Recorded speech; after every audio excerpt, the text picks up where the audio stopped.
গুম হওয়া স্বজনদের অনতিবিলম্বে ফিরে পেতে চান পরিবারের সদস্যরা। একই সঙ্গে ৪৮ ঘণ্টার মধ্যে সকল আয়নাঘরের অবস্থান উন্মোচন সহ সাথে জড়িতদের শাস্তির আওতায় আনারও জোর দাবি তাদের।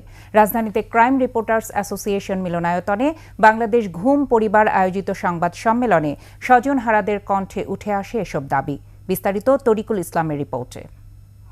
আমাকে ছেড়ে দাও, আমাকে ছেড়ে দাও। প্রিয়জনের সন্ধানে জড়ো হওয়া মানুষের কান্নায় এভাবেই ভারী হয়ে ওঠে বাংলাদেশের গুম পরিবারের সংবাদ সম্মেলন মঞ্চ। সাদা পোশাকধারী কিছু লোক আইন শৃঙ্খলা বাহিনীর পরিচয় আব্বুকে নিয়েছিল।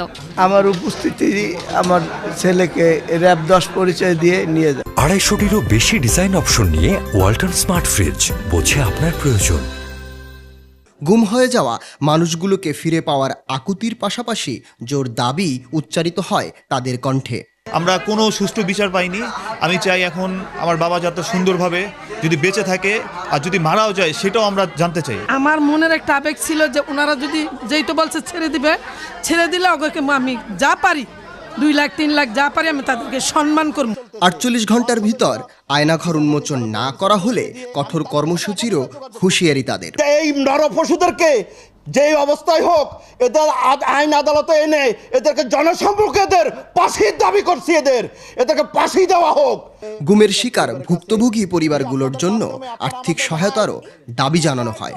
টর্চার সেল বা আয়নাঘর নামে গুম নিখোঁজ পরিবারের সদস্যদের নিয়ে আমাদের টর্চার সেল আয়নাঘরগুলো তদন্ত করতে দেয়া হোক।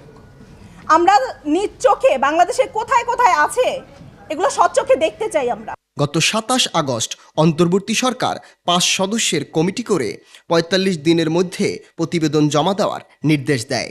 তবে ১৫ দিন হয়ে গেলেও এখনও গুমের শিকার পরিবারগুলোর সাথে কোনো যোগাযোগ করা হয়নি। তরিকুল ইসলাম, ২১ টেলিভিশন, ঢাকা।